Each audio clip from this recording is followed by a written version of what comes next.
have to give you guys a voiceover on most of this video just because it was more of like a tour type of style.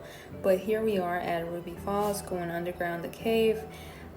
We had to take an elevator down there, and yeah, it's just giving you guys just a real quick rundown of it, explaining things because I was moving pretty fast. But here I'll slow it down so y'all can read. But basically the guy who found this, which Ruby Falls is named after his wife, but at that point that's when he was able to stand up. This man was crawling for 17 straight hours, you guys. I was so shook. But yeah, this is just like the beginning of it, getting to the good parts. Now this, I'm not sure what the tour guy had said, but he was like, anything that looks pretty, don't touch it because it will mess it up, blah, blah, blah. Sorry, I don't really have the right terms. I just know it looked interesting. But yeah, that was that. And it was a pretty dark. And I mean, yeah, you see lighting, but it's not obviously enough. The video still looks a little dark. And it is a little shaky throughout some parts, and I do apologize. Again, this was a tour. We were just moving fast. They have options where you can actually go slower if you wanted, you know, purposes of these, taking videos and pictures. But anyways, we just kind of did this quick one, and so yeah. And yeah, it was really interesting. It was my first time ever being here, and he was letting us know if you get a water drop or rain, I don't know what it's called, but he said if it falls on you, it just means good luck. It's a kiss from the cave. I'm sorry that I didn't really get to record what the guy was telling us along the tour. It's just that I was more like in the middle, so it was pretty hard to catch everything that he was saying, and so that's why I just figured I'm gonna just do a voiceover to let you guys know what's going on.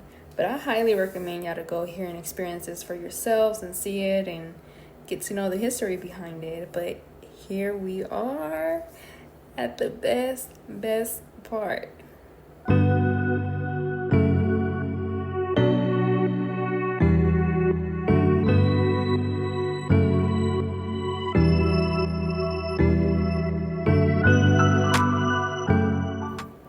See how beautiful that looked? I couldn't get more because, you know, it was a lot of people around the area trying to get pictures, but that was pretty much the whole trip to Ruby Falls.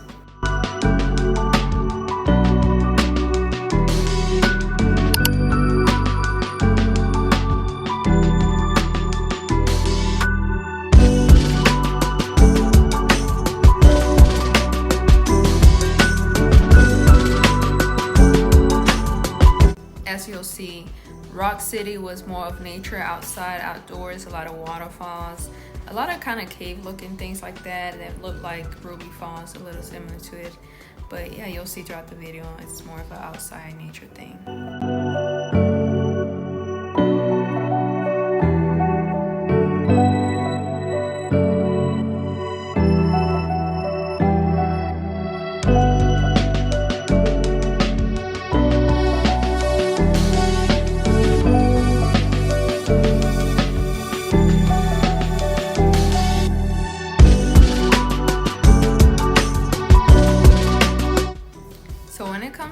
Type of bridges that move when you walk, oh yeah, I'm ready to get off. I get so nervous on them, and as you see, I was so nervous that I had the camera looking down because I'm over here concerned about where I'm going, so I didn't get the best views and the best shots, but hopefully y'all still get the picture.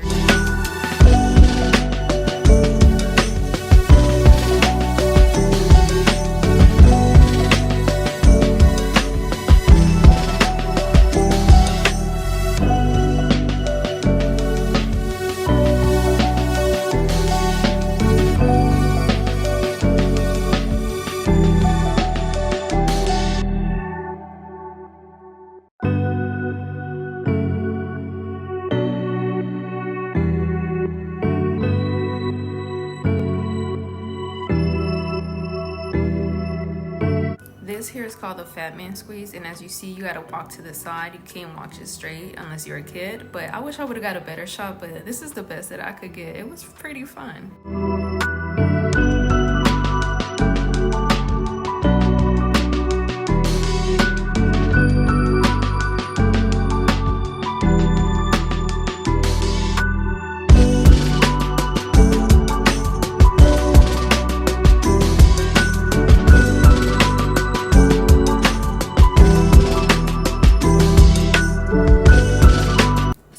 part here, I wish I could see those rocks. They were all sparkly. Y'all see kind of a little bit, all cute, but I don't think the camera picked it up as much. And again, it was kind of dark as well. I mean, you see a bit of lighting, but again, not enough. So, and I will say a lot of parts here are going to be a bit shaky, not too clear, and that is because, as you see, people are just, you got to keep walking. Can't really stop and take pictures and record as much because you got people behind you. So it's one of those kind of got to keep it moving. But you will notice a lot of these characters in here are people or movies that you've seen or shows. It was like a fairy tale, like as y'all saw the title of it. And yeah, hopefully I get to enjoy it, and I'm sure you will recognize a lot of these. A lot of the 90s babies watching, y'all will recognize them. So just want to let y'all know, please bear with me with all the shakiness. I tried, but again, I had to keep it moving. So I do apologize, but I hope you guys enjoy.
They start going after birds, sometimes miles an hour. Now, if you live in a large city like Atlanta, for example, there is a nesting pair of peregrine falcons in downtown Atlanta. And Hapina, he's got something far superior. Bob has a facial disc, a parabolic reflector like a satellite dish. Or that ridiculous-looking thing up there. That's supposed to be an owl's face. You're going to have to use your imagination here. Now we'll fly him one more time. This time you'll notice Bob's not making any sound as he moves through the air. Barn owls and owls in general have specially designed feathers on the leading edge of their wing.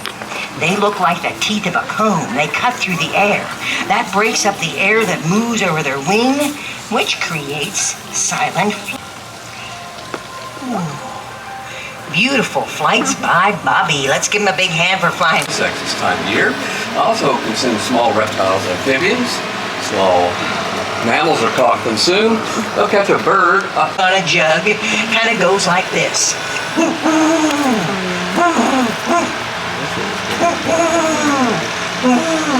spied by one, and signals given a vocalization, a flick of the tail. Antlers and Very typical of black vultures. You'll also notice that she has a broad wingspan.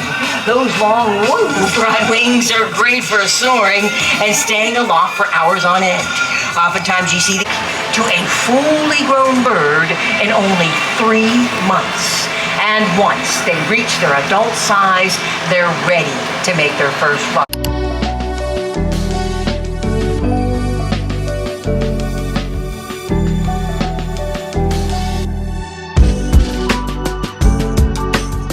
Our final stop, the Incline Railway. If you ever got on it, you know how steep it is.